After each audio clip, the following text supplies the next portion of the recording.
반갑습니다. 작년 10월쯤에 와서 제가 말씀 좀 전했던 것 같습니다. 정확히 1년쯤 됐네요. 우리 시간에 함께 또 설교에 대해서 이야기를 좀 나눠보도록 하겠습니다. 먼저는 제일 어려운 게 신학생들 앞에서 설교하는 게 제일 어려워요. 그리고 그것보다 더 어려운 게 신학생들 앞에서 설교에 대해서 강의하는 겁니다. 그러니까 교수님들이 하시는 일이죠.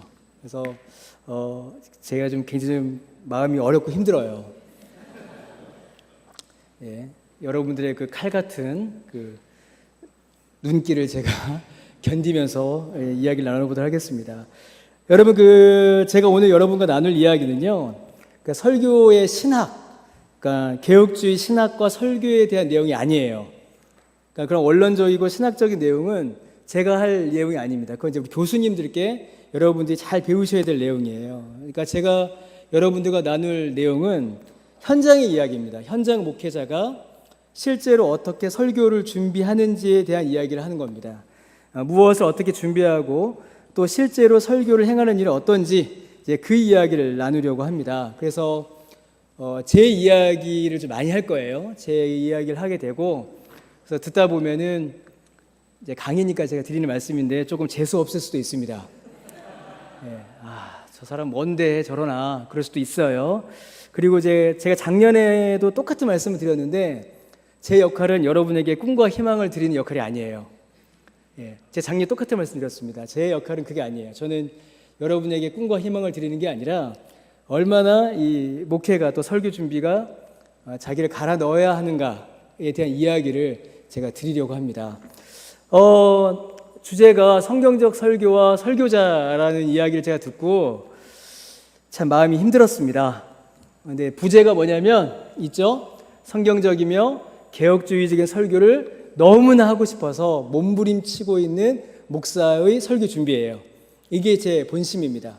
이게 제 진짜 마음이에요. 그래서 어떻게 몸부림치고 있는지, 실제로 제가 하는 내용도 있지만 제가 하고 싶어 하는 내용도 함께 전달해 드리도록 하겠습니다.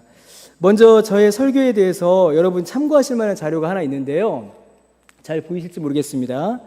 교회를 위한 신학 포럼이라고 이제 합동하고 고신 목회자들이 만든 조그만 단체가 있어요. 이제 거기에서 제가 2022년 9월에 설교에 대해서 강의한 영상이 유튜브에 있습니다. 그 영상 하나와 그다음에 목회와 신학 2021년 9월호예요. 목회와 신학 2021년 9월호에 제가 최경락 목사님과 인터뷰한 글이 하나 있습니다. 그 두 자료가 제가 가지고 있는 설교에 대한 생각을 여러분들이 미리 좀 보실 수 있는 이제 그런 내용이고요. 그리고 이제 하나 더 말씀을 드리면 목회와 신학의 별책 부록으로 그 말씀이라는 게 있습니다. 아세요, 여러분?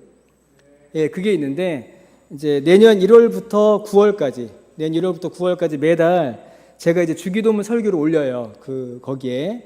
근데 그 설교를 하이델베르크 요리문답을 가지고 주기도문 설교를 어떻게 하는가를 올리게 되거든요. 이제 그것도 참고해서 보시면 좋을 것 같습니다. 먼저 여러분과 크게 세 가지 이야기를 할 겁니다.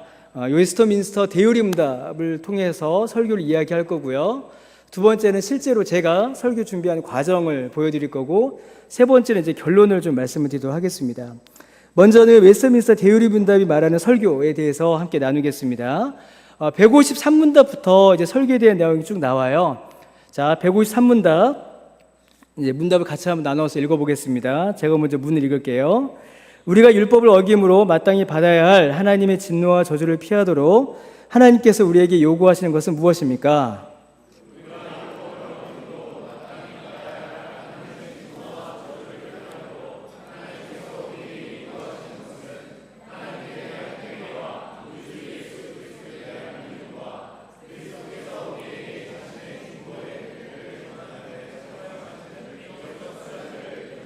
예, 하나님의 진노와 저주를 피하도록 우리를 구원하시기 위함이죠.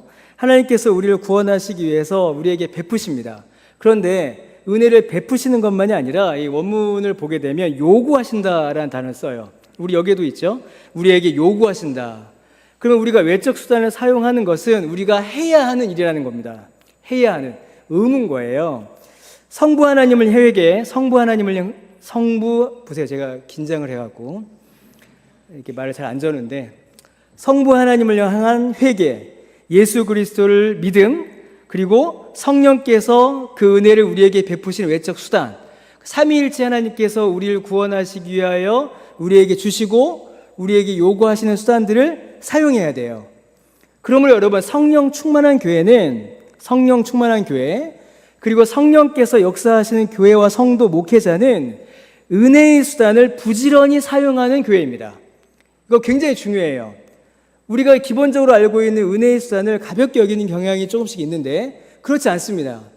하나님께서 우리를 구원하시기 위하여 우리에게 주셨고 우리에게 요구하시는 것, 그게 은혜의 수단이고, 그것을 열심히 사용하는 교회, 성도, 목회자가 실제로 성령으로 충만한 교회요, 성도요, 목회자라는 겁니다. 이 사실을 우리가 반드시 기억해야 돼요. 자, 그러면 154문답 보겠습니다. 그리스도께서 자신의 중보의 혜택들을 전하는 데 사용하시는 외적 수단들은 무엇입니까?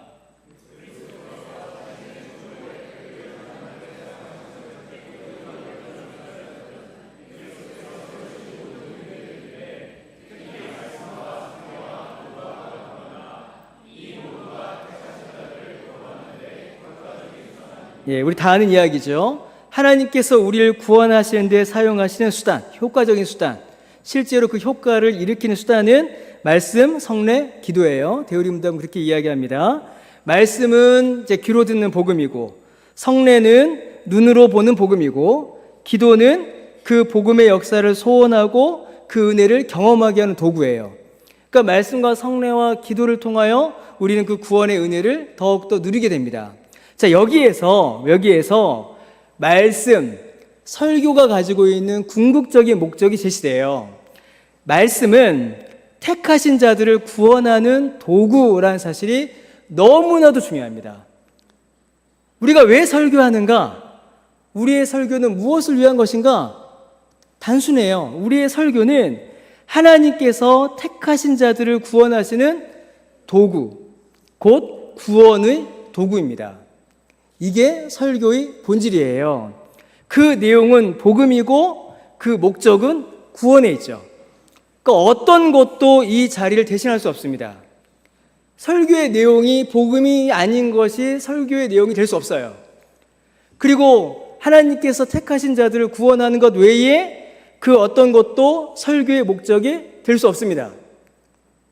이 가장 기본적인 내용을 우리가 너무 많이 놓쳐요. 내용을 복음이 아닌 다른 것으로 바꾸려고 하고 그 목적을 성도의 구원이 아닌 다른 것으로 자꾸 바꾸려고 해요. 그때에 우리의 설교는 설교로서의 가치와 영광과 능력을 상실하게 됩니다. 그때부터는 설교가 아닌 거예요. 강단에서 설교라고 선포되는 그 많은 말들이 설교로서의 정체성을 잃어버리는 일이 무수하게 일어납니다. 왜요?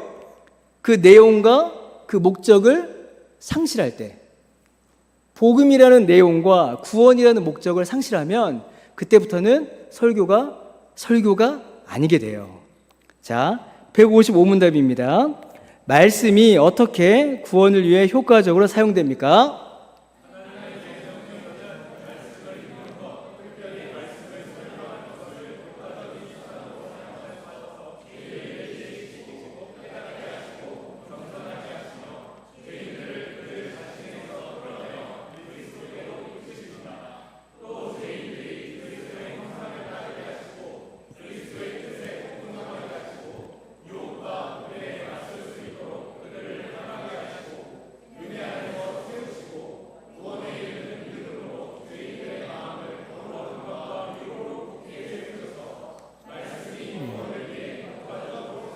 예.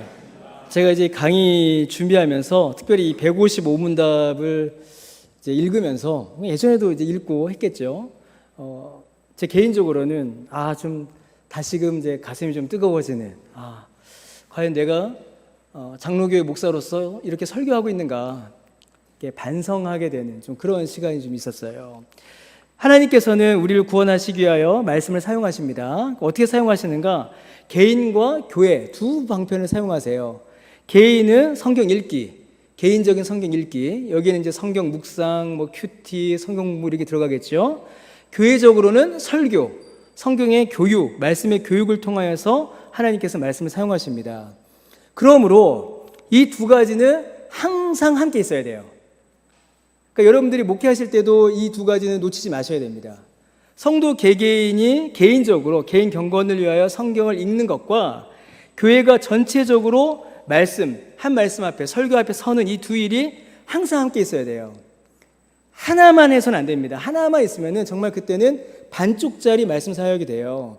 이제 성도님들 중에 어떤 분은 나는 설교 안 들어도 내가 개인적으로 성경 읽는 것으로, 나 개인적으로 성경 묵상하는 것으로 말씀을 가까이 한다라고 말씀하는 분들이 계세요.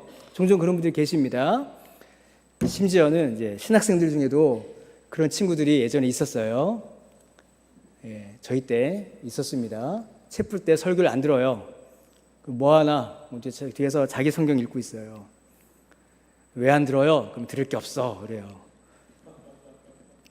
저희 기수가 좀 그랬습니다. 저희 27회가 제가 27회인데 저희 27기가 좀 독특했는데 아까 이제 대요리 문답 읽을 때 안 맞으시더라고요. 그렇죠. 같은 목소리로 못 읽으시더라고요. 저희 기수가 딱 그랬어요. 저희 기수가 이게 좀 하나 되지 못하고 좀 뿔뿔이하고 막 다 자기 잘난 맛에 막 그런 기수였는데 그러면 안 된다는 겁니다. 그러면 안 돼요. 하나님께서는 개인이 성경 읽는 것과 교회의 설교를 통하여서 항상 말씀 가운데 역사하십니다. 그러면 이 두 가지가 같이 일어날 때 훨씬 더 큰 말씀의 역사를 경험하게 돼요. 그러니까 우리 교회 성도님들 중에도 이런 일들이 일어납니다. 개인이 성경을 열심히 읽으시는 분이 설교도 열심히 들으세요. 그때에 본인께서 읽은 그 성경 말씀과 설교가 본인 안에서 하나가 되는 경험들을 하세요. 이거는 우리가 할 수 없는 일이 벌어집니다. 그러니까 이 두 가지가 항상 있어야겠죠. 그래서 교회에서는 이 두 가지, 성도들이 성경을 계속 읽게 하는 것과 목사가 설교하는 일 두 가지를 항상 같이 해나가야 합니다. 자, 그러면 그렇게 말씀이 역사할 때 어떤 일이 벌어지는가? 이해, 깨달음이 먼저 일어나요. 이해, 깨달음. 그러니까 지적인 반응이죠. 말씀에 대한 이해와 아주 중요한 자각이 일어나는데 내가 죄인이라는 사실을 자각하게 됩니다. 그러니까 지적인 반응이 먼저 일어나게 돼요. 그리고 자신의 죄에 대해 자각하기 때문에 정서적 반응이 일어나게 됩니다. 내가 죄인임을 깨닫게 되면 그 다음에 어떻게 될까요?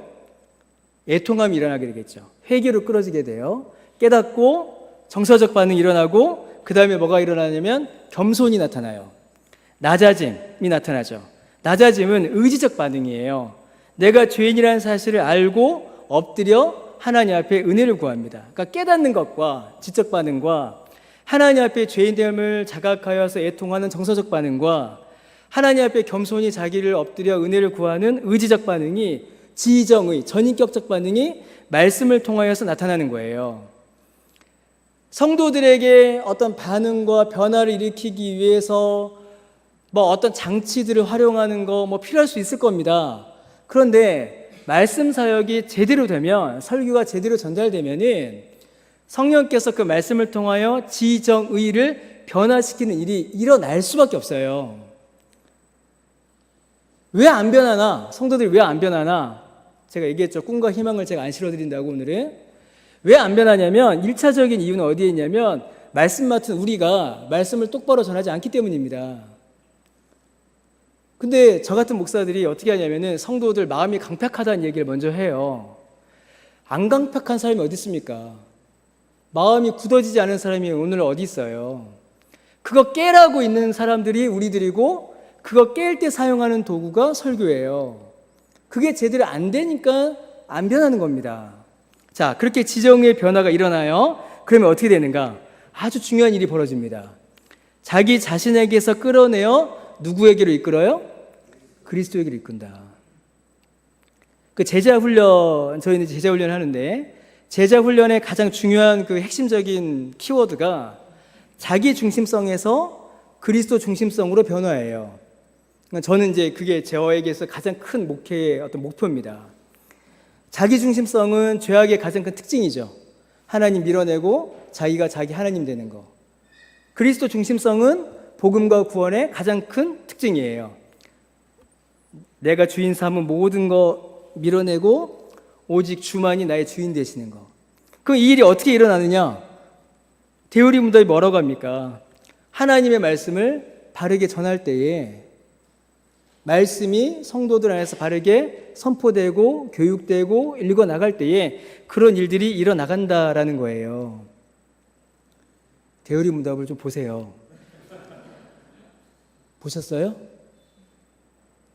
제가 아까 얘기했죠. 오늘 재수 없을 수도 있다고. 저는 전도사 때 교회에서 하이델베르크 문답, 소요리 문답, 데우리 문답을 다 가르쳤어요. 3년간. 그걸 시키신 그 목사님도 참 대단하신 분이죠. 그걸 하셔야 돼요, 여러분. 여러분이 가르치셔야 이 내용이 여러분께 됩니다. 그러니까 딴 책들, 좋은 책도 많죠. 그런데 이거 먼저 보세요. 우리가 가지고 있는 우리의 거 먼저 보세요. 자, 제가 최대한 딴 얘기 안 하려고 제가 작심을 했는데, 자, 자신에게서 끌어내어 그리스도에게로 이끄는 자기 중심성을 버리고 그리스도 중심성으로 바뀌는 그 변화가 우리의 말씀 사역을 통하여서 나타난다는 겁니다. 그래서 예수님을 닮아가고 예수님께 복종하게 돼요. 여러분, 예수님을 닮아가고 예수님께 복종하게 되면 어떤 일이 벌어지겠습니까? 예수님께 복종하면, 이게 착각하시면 안 돼요. 주의 말씀에 복종하면 목사에게 복종한다라는 착각을 하시면 안 돼요. 그건 착각이에요. 그렇게 가르치지 않아요, 우리의 신앙은. 예수 그리스도께 복종하면 어떤 일이 벌어지냐면 죄를 이기는 능력을 가지게 되는 겁니다. 거기에서 능력과 강함이 나타나는 거예요. 그리스도에게 복종은 목사에게 복종이 아니라 그리스도에게 복종은 죄를 이기는 능력으로 강해지는 겁니다. 그러면 자기 중심성을 버리고 그리스도 중심성을 회복할 때에 죄를 이기는 능력으로 성도가 성장해요. 여러분, 우리의 설교는 쇼도 아니고 만담도 아니고 예능도 아니에요. 하나님께서 죄인을 구원하시고 하나님의 자녀로 성장하여 열매 맺도록 이끄시는, 성도를 양육하시는, 열매 맺게 하시는 하나님의 가장 효과적인 도구입니다. 하나님께서 어떻게 일하시는가? 하나님께서 어떻게 교회 안에 역사하시는가? 목사의 설교를 통하여서 교회 안에서 역사하세요. 그 사실을 우리가 정말 붙잡아야 합니다. 꼭 기억하셔야 합니다. 말씀에 집중한 설교, 성경적 설교의 가장 큰 특징은 죄로 물든 자기 중심성을 하나님의 은혜로 변화된 하나님 중심성으로 바꾸는 거예요. 설교자가 경험해야 될 가장 중요한 변화입니다. 여러분이 가장 먼저 이 변화를 경험하셔야 돼요. 은혜 안에서 새로운 정체성, 또 구원에 이르는 믿음을 고백하게 되고요. 거룩함, 또 위로, 성화를 향하여서 이렇게 나아가는 일들이 벌어집니다. 이 모든 것이 설교의 목적이자 내용이 되어야 하고 설교가 맺는 열매가 되어야 돼요. 죄인을 구원하는 것, 더 나아가 그리스도 중심적 정체성을 새롭게 확립하여서 거룩하고 영광스러운 신자의 삶을 살아가도록 돕는 일이 우리의 설교를 통하여서 이루어진다는 겁니다. 여러분이 부서에서 말씀을 전하실 때에 그 아이들이 이러한 변화를 경험한다라는 거예요. 경험해요, 실제로. 자, 계속 보겠습니다. 자, 156문답. 하나님의 말씀은 모든 사람이 읽어야 합니까?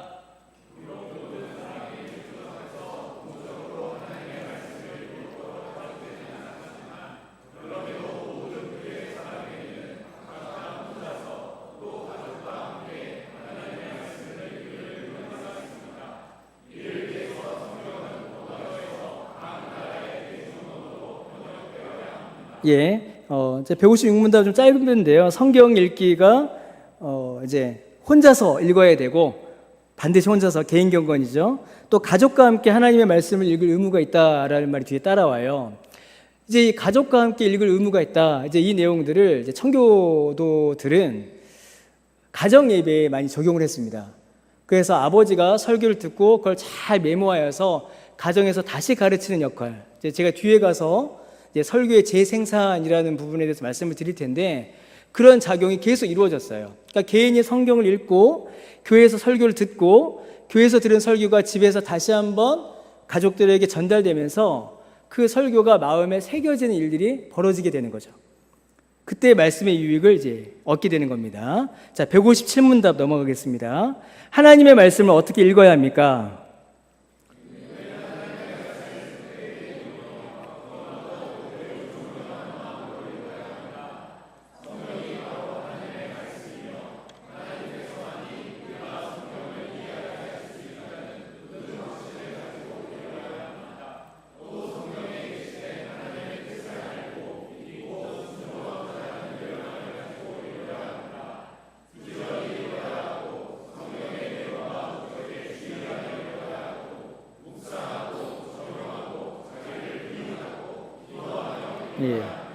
성경 읽기의 자세죠. 설교는 성경 읽기에서 시작됩니다. 설교는 반드시 성경 읽기에서 시작이 돼요. 우리가 어떻게 성경을 읽느냐가 우리가 어떻게 설교하느냐를 결정합니다. 다른 게 아니에요. 우리가 읽는 그 성경이 우리가 하는 설교예요. 그럼 성경을 어떻게 읽어야 되는가? 대충 건성으로 아무 생각 없이 읽어서는 안 된다라는 겁니다. 대충 읽어서는 안 돼요. 건성으로 읽어서도 안 됩니다. 그럼 어떻게 읽는가? 존중해야 됩니다. 크게 높이며 경건하여 존경하며 읽는다라고 됐죠. 성경을 존중하셔야 돼요. 성경을. 성경 읽기에 대해서는 막 여러 가지 방식들이 있으실 거예요. 근데 저 개인적으로는 성경을 저는 2년에 한 번, 1년에 한 번 새로 바꿔요. 보통 이제 한 2년 정도 읽게 되면은 이제 많이 낡죠. 예, 제가 말하면서도 과연 1년 더 써서 한 3년 정도 읽으면 성경이 낡잖아요. 예. 이게 설교하고 있으면 그 성경에서 표지에서 막 부스러기 떨어지고 안 그래요, 여러분? 안 그렇군요. 그렇게 돼야 돼요. 예. 그렇게 성경을 읽으셔야 됩니다. 성경을 존중하셔야 되고 성경을 높이셔야 돼요. 그래서 저는 이제 보통 한 2년 정도 되면 성경을 새로 바꿔요. 그래서 조금 새 거여도 바꿉니다. 그래서 다시 깨끗하게 다시 좀 읽으려고 하는 그런 게 좀 있어요. 그리고 더 중요한 거, 믿음이죠. 믿음. 확신을 가지고 성경을 읽어야 됩니다. 성경은 하나님의 말씀입니까? 그거 믿으세요? 그거는 당연한 거죠. 근데 당연한 이 믿음을 실제로 아멘으로 고백하는 사람들 찾기가 요즘에 매우 어려운 시대입니다. 여러분, 자신이 믿지 못하는 것을 어떻게 설교할 수 있겠습니까?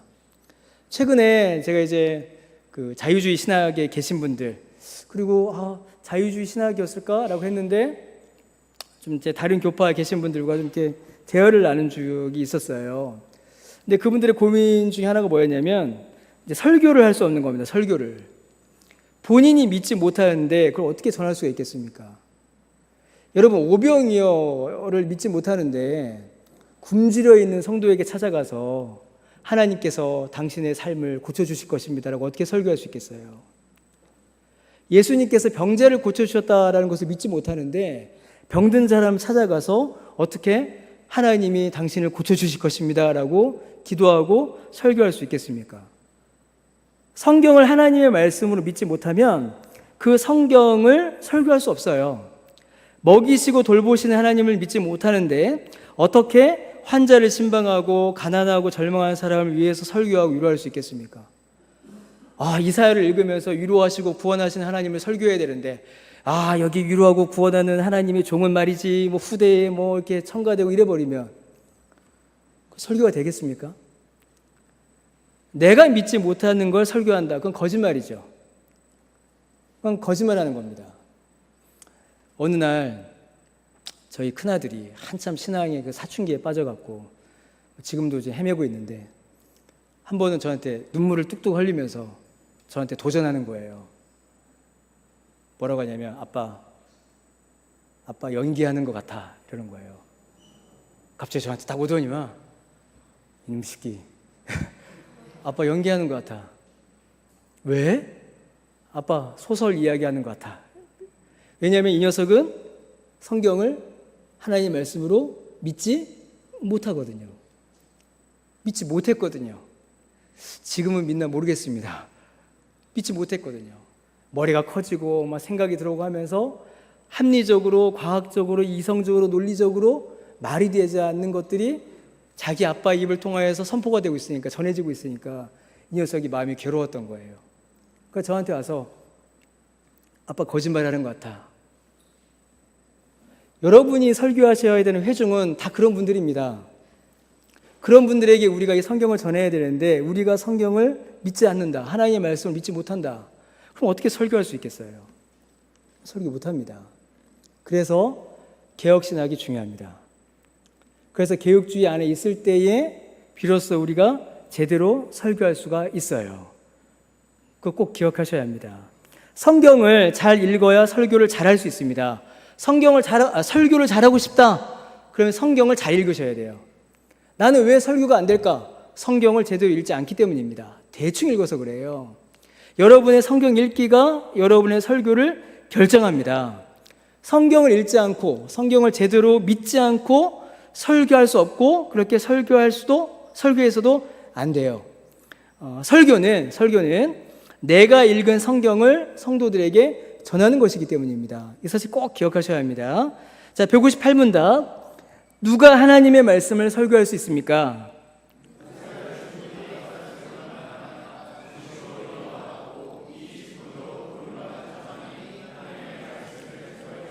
예, 아무나 설교할 수 없습니다. 아무나 설교할 수 없어요. 왜 아무나 설교할 수 없는가? 이거를 설교자의 특권으로 오해하시면 안 돼요. 나는 특별한 사람이니까 특별한 나 같은 사람만 설교할 수 있어. 그 얘기하는 게 아니에요. 아무나 설교할 수 없다라는 말은 설교자의 특권이 아니라 설교의 중요성을 말하는 겁니다. 설교가 그만큼 중요하고 굉장히 정교한 작업이기 때문에 아무나 할 수 없다라는 겁니다. 설교자의 특권을 말하는 게 아니에요. 설교를 특권으로 생각하지 말고 매우 무겁고 중요하고 정교한 일로 여러분 여기셔야 합니다. 가볍지 않아요. 설교 가볍지 않습니다. 설교 쉽게 할 수 없어요. 설교 쉽게 하지 않습니다. 자, 그럼 설교자 자격이 있습니다. 두 가지를 이야기해요. 은사와 인어, 이 두 가지를 이야기합니다. 은사, 설교자로서 부르심 받은 그 소명이 있는데 이 소명이 은사와 인어를 통해서 나타나는 겁니다. 은사는 이제 자기가 가지고 있는 은사지요. 하나님께서 설교자로서 허락하신 은사가 있고 인어가 있다라는 거예요. 인어. 그러니까 외적 부르심을 말하는 겁니다. 외적인 점검이 있어야 된다는 거예요. 그러니까 설교자는 말빨 좋고 뭐 그런 사람이 설교하는 게 아니에요. 반드시 외적인 점검, 공적인 점검이 반드시 필요합니다. 이 역할을 누가 해야 되는가? 반드시 교회, 특히 당회가 이 역할을 해야 합니다. 나 신학교 가고 싶어요. 나 신학교 갈래요. 그래, 너 신학교 가라. 이렇게 가서는 안 돼요. 여러분 그렇게 오셨습니까? 있어요? 저 개인적으로 제가 신학교 가고 싶습니다라고 할 때 목사님이 3번 저를 빠꾸 하셨습니다. 안 돼. 제 꿈을 3번을 좌절시키셨어요. 그래서 저 안 오려고 했어요. 근데 왔어요. 예. 여러분, 신학교 오는 것, 그리고 설교자가 되는 거는 자기 혼자만의 결정이 아닙니다. 내가 좀 말의 은사가 좀 있는 것 같고, 가르치는 걸 잘하고, 열심히 있으니까 신학교가 설교자 되야겠다. 물론 그것이 이제 내적 소명이라고도 할 수 있겠죠. 어떤 은사라고 할 수 있겠지만, 반드시 외적인 점검이 필요합니다. 여러분, 은사와 인어 두 가지가 모두 있어야 합니다. 은사만 있고 인어를 받지 않으면 설교를 가볍게 생각해야 돼요. 임의로 하게 됩니다. 말빨로 설교를 때우는 일이 벌어져요. 은사만 있고 인어를 받지 않으면. 혹은 은사는 없는데 인어만 받으면 어떻게 될까요? 설교가 이상해지고 성도들 다 재워버려요. 두 개가 다 필요합니다. 설교에 은사가 없는 사람이 인어를 받으면 설교가 아닌 다른 것으로 목회 사역을 이어가요. 한국교회가 이렇게 점점 무너져 갔습니다. 자, 그러면 설교자의 은사가 뭐냐? 이제 우리 믿음의 선배들은요, 설교자의 은사, 목사의 은사를 이제 두 가지를 점검했어요. 책 읽기와 글쓰기였습니다. 가르침. 읽기와 쓰기. 책 읽는 일과 글 쓰는 일. 이 두 가지가 설교자로서 부르심받은 은사라는 겁니다. 한 달에 책 몇 권 읽으세요? 누구한테 물어봐야 상처를 안 받으실까요? 나중에 계속 말씀드리겠습니다. 헌법에 보면요, 제 5부 예배 모범을 보면은 헌법도 좀 보세요. 예배 모범 같은 것도 보시고, 예배 모범에 보면은 제 6장의 설교인데 그 설교에 대해 쭉 나와요. 설교의 중요성, 그리고 이 설교의 자격이 나와요. 자, 설교제 자격 같이 읽어보겠습니다. 시작. 1. 성경 원어에 대한 2. 3.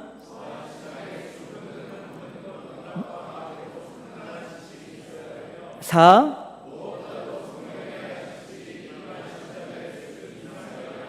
5.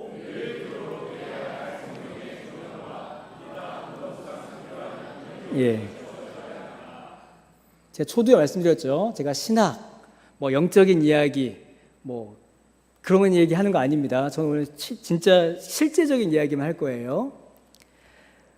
헌법 예배 모범의 설교제 자격을 한마디로 딱 줄이면 설교자는 공부하는 사람이어야 한다는 겁니다. 공부하는 사람. 제가 중1 때 은혜를 받았습니다. 수련회 가서. 중2 때 이제 하나님 앞에 헌신했어요. 하나님, 저 목사 되고 싶습니다. 근데 저희 집안의 믿음을 누가 시작하셨냐면 저희 할머니가 시작하셨어요. 저희가 완전히 불신 가정이었고 저희 할아버지가 막 훈장이셨고 막 그랬습니다. 유교 완전히 철저한. 저희 할머니가 이제 신앙을 시작하셨어요. 그래서 제가 중2가 딱 돼서 은혜 받고 수련회 갔다 와서 막 해서 할머니한테 갔죠. 같이 살았으니까요. 할머니 저 목사가 되고 싶어요 라고 했습니다. 저는 할머니가 진짜 기뻐하실 줄 알았어요. 와, 우리 손자가 이러실 줄 알았습니다. 근데 할머니 첫 대답이 뭐였냐면은 안 돼였어요. 안 돼.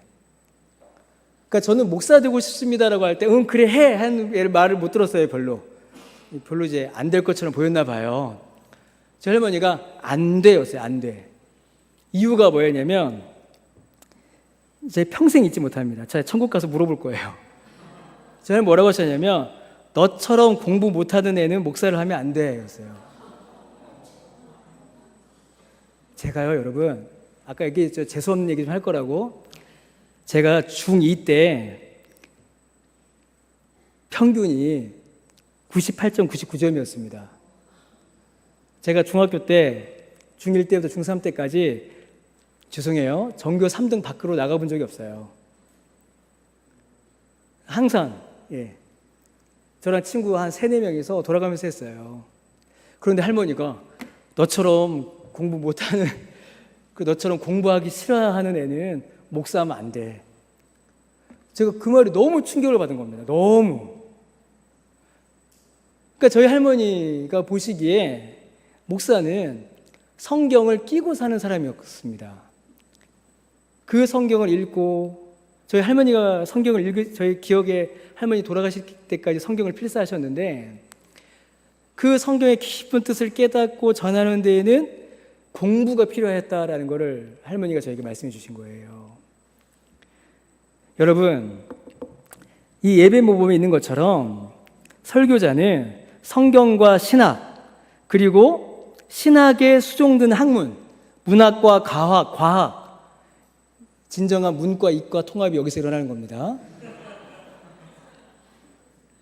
여러분, 과학직도 저는 철저히 문과예요. 저 적성 검사하면 문과가 막 100% 나오고 막 그랬어요. 그런데 제가 예전에 사역했던 교회 청년 중에 과학 전공한 친구들이 있었거든요. 그 친구들 때문에 과학책을 읽었습니다. 제가 막 읽어야 됐어요. 연력학을 제가 왜 보고 했어요. 기체역학을 제가 왜 보고. 근데 그 친구들하고 이야기하려니까 책을 봐야 되는 거예요. 저는 소설은 제가 러시아 문학을 전공했기 때문에 도스토옙스키, 까라마조프가의 형제 5권짜리 저는 쉬지 않고 읽어요. 얼마나 재밌는지 몰라요. 근데 과학책은 한 200페이지만 읽어도 자요. 기절합니다. 그런데 읽어야 돼요. 왜요? 설교자의 자격이 그것을 요구합니다. 그걸 요구해요. 책 읽지 않는 사람은 설교할 수 없습니다. 여러분이 성경 읽기가 설교를 준비한다고 했죠? 여러분의 독서가 여러분의 설교의 질을 결정해요. 여러분의 설교가 얼마나 풍성해져야 하는가, 여러분의 설교가 얼마나 적실성을 가지는가, 나중에 얘기할 텐데 설교의 적실성을 가지려면 독서 외에는 방법이 없습니다. 우리 맨날 교회 안에 살잖아요. 목사는 교회 안에 살거든요. 목사는 교회라는 아주 좋은 온실에서 살아요. 목사는 여러분, 우리 교육자들이 아셔야 되는 게 있습니다. 교인들이 와서 불평불만하고 교인들이 와서 막 괴롭힐 때 있어요. 와서 막 시비 걸고 말도 안 되는 걸로 막 이런 얘기 나가면 안 되는데 예, 막 팍팍 긁어요. 속을. 병나요. 그런데 여러분, 교인들이 직장 생활할 때는 그것보다 더 합니다. 우리는 존경받잖아요. 전도사님, 선교사님하고 목사님하고 존경받잖아요. 교인들은 안 그래요, 여러분. 그 직장 생활은요, 우리가 말할 수가 없어요. 근데 교회 안에만 갇혀가지고서 대접받는 것만 익숙해지면은 설교가 그때부터 망가집니다. 그럼 그걸 깨려면 어떻게 해야겠습니까? 우리가 세상에 나가서 어떤 일을 할 수도 없고, 그건 독서밖에 없어요. 유튜브 좀 그만 보고, 넷플릭스 좀 그만 보고, 책 좀 보세요. 딱 지금 우리 경규문 전도사님만 좀 끄덕끄덕 하고 있어요. 둘 중에 하나죠. 저분이 책을 안 읽거나, 아니 저분만 책을 읽거나, 둘 중에 하나인데, 여러분의 독서가 여러분의 설교의 그 질, 그리고 성도들과의 접점을 여러분들의 독서가 결정해요. 여러분이 얼마나 책을 읽느냐, 그때에 여러분의 설교가 성도들의 마음에 얼마나 와닿느냐, 거기서 결정됩니다. 책 좀 읽으세요. 예. 우리가 전해야 하는 성경을 잘 이해하기 위해서, 또 방대한 신학을 이해하고 분별하기 위해서, 그리고 성도들이 살아가고 있는 현실을 이해하기 위해서 우리는 책을 읽어야 합니다. 그래서 여러분, 조금 이제 아픈 이야기일 수도 있는데, 기본적인 읽기와 쓰기가 안 되면, 죄송한 말씀인데 우리 교수님들 계신데 죄송한데 다시 생각해 보셔야 돼요. 제가 정말 냉정하게 말씀드리는 겁니다. 기본적인 책 읽기와 기본적인 쓰기가 안 된다. 이건 고민해 보셔야 돼요. 그러니까 지금부터라도 독서하기 위해서 열심히 하시든가 그렇게 하셔야 됩니다. 도서관에 불이 꺼지면 안 돼요. 벌써 제가 이게 나 때는 해버리는데, 저희 때는 식당에 불이 안 꺼졌습니다. 밤새 공부하는 분들이 있었고, 공부하다가 자러 가면은 새벽에 일어나서 공부하러 내려오는 사람들이 있었어요. 지금은 이제 교수님들이 친절하셔서 다 번역서 읽으시잖아요. 저희 때는 번역서를 안 주셨어요. 김모 교수님 같은 경우에는 라틴어를 쫙 읽으시는 거예요. 생전 처음 보는. 그러면 그날 밤 어떻게 됐을까요? 모여서 라틴어 공부했습니다. 저희들끼리. 하루는 독일어, 김영재 교수님 독일어를 읽어주시는 거예요. 그날 밤에 저희들 모여서 독일어 공부했어요. 라틴어, 독일어 하다 보니까 그 다음에 뭐가 따라올까요? 공부 안 하는 거잖아요, 지금. 화란어가 따라와요. 네덜란드어. 그럼 그때 밤에 모여서 또 이제 화란어 사전 사다가 또 공부하는 거예요. 교수님들이 지금처럼 번역해 주시고 번역서 안 해주셨습니다. 그냥 던져주시 끝이에요. 논문 하나, 영어 논문 딱 던져주시면 그 복사해서 싹 나서 그 밤새 보고. 전도사, 특히 신학생은 공부하는 사람들입니다. 제가 정말 여러분 고등학교 때 신학교 때처럼 제가 공부했으면 제 인생이 바뀌었을 겁니다. 제 인생에서 MDB 때 공부를 제일 많이 했습니다. 정말 많이 했어요. 그 공부가 여러분의 설교를 결정합니다. 여러분, 공부하지 않는 목사, 책 읽지 않는 목회자는 설교가 아닌 다른 것으로 사역을 채워나가요. 자, 책 읽는 시간 아껴서 뭐 하냐? 그럼 그 시간에 신방 열심히 하고 그 시간에 기도 열심히 하는가? 저 그런 목사 거의 못 봤습니다. 책 읽는 시간 아껴서 뭐 하는가? 공차로 다니고 영화 보러 다니고 놀러 다녀요. 여러분, 설교를 통한 복음 전거와 이를 통한 영혼 구원이라는 목회의 근본적인 목적이 흔들리지 않도록 여러분들은 성경을 붙잡고 신학책을 붙잡으셔야 돼요. 이게 빠져버리면 공부 안 하게 되면 다른 걸로 목회를 채워나가요. 뭐가 채워가겠습니까? 이상한 프로그램들이 채워지기 시작하고 쇼하기 시작하고 사람들의 이목을 끌만한 사람들이 좋아할 만한 말들로 강단을 오염시키기 시작합니다. 여러분들의 설교의 순수성을 지키기 위해서라도 책을 붙잡으셔야 돼요. 큰일 났습니다. 시간이. 자, 이제부터는 요리문답 읽지 않고 그냥 갑니다. 보시면서 하세요. 자, 159문답 한번 띄워주시겠습니까? 자, 하나님의 말씀을 설교할 수 있도록 부름받은 사람들은 하나님의 말씀을 어떻게 설교해야 됩니까? 요것만 읽어볼게요. 자, 읽겠습니다. 자, 시작.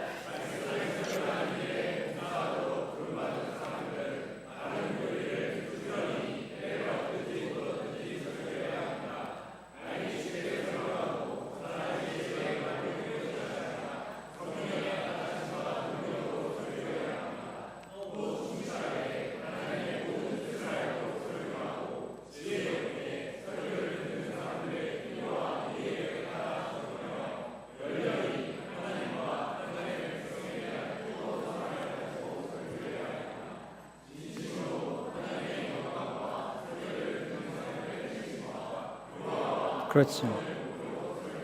아까 그 155문답하고 159문답은 정말 여러분 기억하셔야 됩니다. 너무 중요한 문답이에요. 자, 설교를 어떻게 해야 되는가? 바른 교리를 설교해야 됩니다. 바른 교리.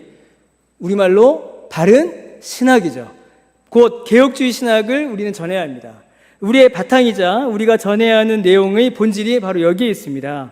바른 신학을 배워 바른 교리를 전할 때에 바른 교회가 세워지고 그 바른 교회에서 복음을 배운 신자들이 바른 생활을 살아갈 수가 있어요. 그러니까 바른 신학, 바른 교회, 바른 생활이 분리된 게 아닙니다. 연속된 거예요. 바른 신학이 선포될 때 바른 교회가 세워지고 바른 교회가 세워져야 그 안에서 성도들이 바른 삶, 바른 생활을 할 수가 있습니다. 이게 우리가 설교할 때 우리의 설교가 지향해야 되는 궁극적인 목적이고 이렇게 설교해야 된다는 거예요. 여러분, 신학과 설교는 절대 뗄 수가 없습니다. 모든 설교는 여러분 반드시 신학적이에요. 설교에 신학이 필요 없다라고 말하는 것도 그 자체가 신학적입니다. 신학이 뭐예요? 신학이 뭡니까? 하나님에 대해 말하는 모든 것이 신학이에요. 그래서 설교는 반드시 신학적입니다. 신학을 뗄 수가 없어요. 그럼 기왕에 설교한다면 바른 신학으로 설교해야 되지 않겠습니까? 여러분, 설교는 신학과 절대로 분리될 수가 없습니다. 교리, 이 신학은 성경의 가르침을 정리한 것이지요. 설교가 성경을 전하는 것이라면 모든 설교는 반드시 신학적이며 교리적입니다. 그러므로 바른 교리를 알고 이를 전하는 것은 너무나도 중요합니다. 그래서 개혁신학이 여러분, 제가 예전에 한번 분노한 적이 있습니다. 언제 분노했냐면 어떤 분이 개혁주의 신학은 목회 현장에서 아무 쓸모가 없다라는 말을 하시더라고요. 제가 정말 분노했습니다. 그 말 듣고. 그런데 제가 여러분보다 조금 더 목회를 했잖아요. 부목사도 해보고 개척도 해보고 지금 이제 목회를 하는데 목회를 하면 할수록 개혁신학 외에는 목회를 할 수 있는 내용이 없습니다. 목회 현장에서 개혁신학이 가지고 있는 이 능력, 개혁신학이 가지고 있는 그 실천력, 어마어마합니다. 여러분, 그 어떤 신학도 이걸 따라올 수가 없어요. 이걸 경험해 보시길 바랍니다. 덮지 마세요. 개혁주의 신학이야말로 목회 현장에서 가장 강력한 목회 도구예요. 한번 해보십시오. 자, 그러므로 설교를 바르게 하기 위해서는요, 설교를 잘하기 위해서는 성경을 많이 그리고 잘 읽어야 하고요. 설교를 잘하기 위해서는 교리, 조직신학에 대한 이해가 반드시 있어야 됩니다. 교리에 대한 이해가 반드시 있어야 돼요. 그래서 기본적인 교리서들을 항상 옆에 두고 반복해서 읽고 가르쳐야 합니다. 제 책상 있잖아요. 제 책상 가장 가까운 곳, 그러니까 옆에가 됐든 등 뒤가 됐든 가장 가까운 곳에는 항상 웨스트민스터 신앙고백서, 대소요리문답, 하이델베르크 요리문답이 제 옆에 항상 있어요. 그러니까 제 손을 뻗는 곳에는 항상 그 책들이 있습니다. 왜냐하면 설교하다가 안 풀리면 그걸 꺼내 읽어요. 저는 그 안에 답이 있습니다.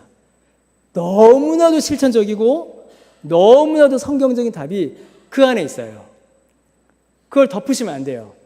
그러니까 저는 항상 제일 옆에 있어요. 항상 그 책들을 늘 가까이 두고 반복해서 읽고 반복해서 가르쳐야 됩니다. 성경 본문을 읽다가 자연스럽게 그 본문이 말하는 교리, 그 본문의 내용을 정리한 교리적 주제들을 찾아낼 수 있어야 합니다. 그러니까 성경을 쭉 읽다가 설교하면서 하다가 그 본문에서 말하는 주제와 교리가 이거구나 정도를 찾아내서 그에 해당하는 요리문답과 고백서 항목들을 찾아내는 과정이 필요해요. 이 과정이 여러분 머릿속에서 자연스럽게 이루어져야 합니다. 성경 본문을 읽다 보니까 이 본문은 성화구나. 성화에 대한 신앙고백서, 성화에 대한 요리문답 자연스럽게 찾아가야 돼요. 그럼 그것만 읽고 정리해도 설교가 돼요. 그 안에 분석과 이해와 적용이 다 있기 때문입니다.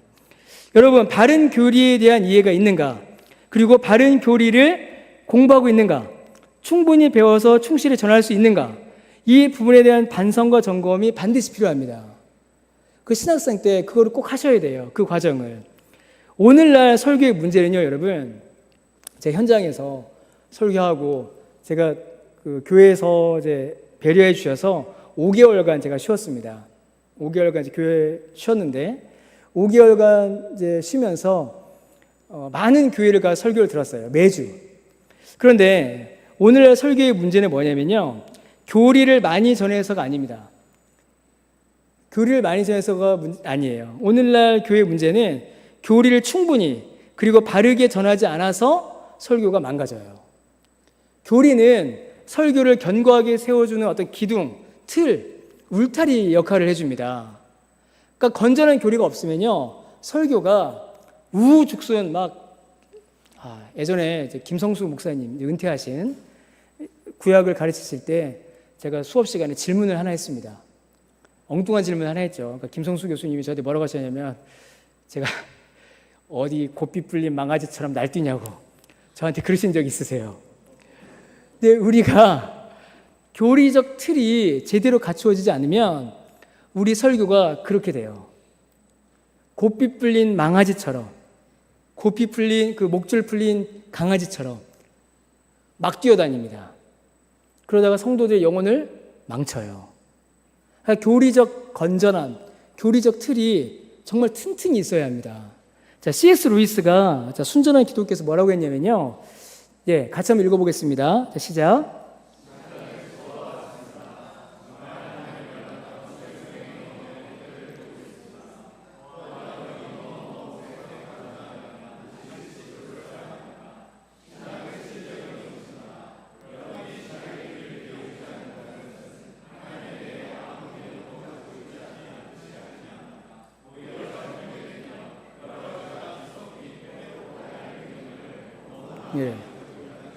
우리가 꼭 기억해야 합니다.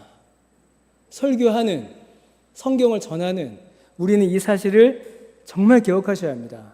우리가 교리를, 신학을 제대로 알지 못한다. 이거는 거기가 공석으로 여러분 빈 상태로 있는 게 아니에요. 우리가 신학을 제대로 공부하지 않으면 그 자리를 잘못된, 뒤섞이고 해롭고 낡은 개념들이 그 자리를 차지해서 우리의 설교를 오염시켜버립니다. 그렇게 오염된 설교가 우리 입술을 통해 선포되면 성도의 영혼은 망해요. 그래서 여러분 설교는 무서운 겁니다. 무섭고 떨리는 겁니다. 설교를 가볍게 생각해서는 안 돼요. 설교 시간에 장난칠 수 없습니다. 어떻게 설교 준비를 대충 합니까? 자, 이렇게 또 넘어가서요. 좀 넘어가서 보겠습니다. 그 다음에 설교를 어떻게 해야 되는가? 알기 쉽게 해야 됩니다. 알기 쉽게. 이제 제가 아는 분들 중에 또 우리도 저도 예전에 좀 그런 실수를 좀 했는데 내가 이 사실을 전했다라는 그 사실 자체에 만족할 때가 있어요. 내가 이걸 전했다. 나 오늘 설교했어. 뭐 혼자 뿌듯한 거예요. 교인들은 다 자요. 혼자 막 뿌듯해할 때가 있어요. 근데 여러분 우리는 그렇게 설교하면 안 됩니다. 설교는 쉬워야 돼요. 알기 쉽게 전달되어야 됩니다. 주해 과정, 신학적 추론 과정 이 자체가 설교될 필요는 없어요. 강의는 있어야겠죠. 내가 어떻게 파싱했고 어떤 신학책들을 봤고 그래서 어떻게 논리를 세웠다. 이거는 강의 때는 필요할 수 있습니다. 근데 설교에는 주해 과정과 신학적 추론 과정은 사실은 없어도 돼요. 그러니까 반드시 필요한 경우가 아니라면 되도록 하지 않는 것이 좋습니다. 여러분 제가 그 노예에서 고시부를 3년인가를 했습니다. 근데 저희 노예에서는 이제 목사고시 때 설교 평가를 해요. 뭐 5분 설교, 10분 설교를 합니다. 그런데 제가 이제 그 전도사님 한 명을 정말 떨어뜨리려고 했습니다. 제가 떨어뜨리려고 했어요. 저분은 안 된다. 왜 그랬는가? 자, 10분 설교예요. 여러분 10분 설교는 대충 해도 됩니까? 안 되죠. 10분 설교도 설교입니다. 정말 힘을 다해서 복음을 증거해야 돼요. 자, 설교 원고를 냈어요. 설교 원고를 몇 장을 냈을까요? 설교 원고를 12장을 냈습니다. 10분 설교하는데. 자, 참고도서 목록이 있더라고요. 딱 설교 초두에 설교 제목, 본문, 밑에 참고도서 목록을 박스를 해서 넣어놨어요. 프란시스 투레틴, 헤르만 바빙크, 칼빈, 리차드 멀러까지. 제가 그래서 1차 의문이 들었습니다. 과연 이 책을 다 읽었을까? 설교를 시작했어요. 들어줄 수가 없었습니다.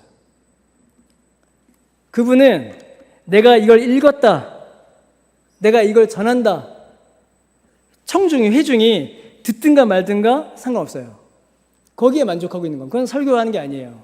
그건 설교일 수가 없습니다. 여러분, 내가 이 내용을 전했다 해서 만족하시면 안 돼요. 그거는 중요한 게 아닙니다. 잘 생각하셔야 돼요. 그게 중요한 게 아니라 성도가 복음을 들었다라는 사실이 중요해요. 성도가 오늘 이 설교를 통하여서 하나님의 뜻을 듣고 깨달아 그 마음의 변화가 일어났다라는 사실이 중요하지, 내가 오늘 이걸 전했다, 내가 오늘 이 책을 읽었다는 사실을 성도들에게 자랑했다, 그거 성도들 신경 1도 안 씁니다. 들은 척도 안 해요. 거기에 만족해서는 안 됩니다. 그런데 우리가 자꾸 그런 착각을 해요. 이제 합신 출신 목사들 중에 그런 분들이 좀 있어요. 제가 아는 분들도 그런 분들이 있고 저도 예전에 그랬습니다. 저도. 그런데 그거는 설교 시간을 좀 죄송하지만 낭비하는 거예요. 낭비하는 거. 정말로 중요한 내용을 전하셔야 합니다. 자, 계속 볼게요. 사람의 지혜의 말로 깨는 것이 아니라 성령의 나타나심과 능력으로 전해야 됩니다. 여기서 중요한 건 성령의 나타나심과 능력이죠. 여러분, 성령께서 어떻게 나타나시고 성령께서 어떻게 능력을 행하시는가, 이걸 알아야 됩니다.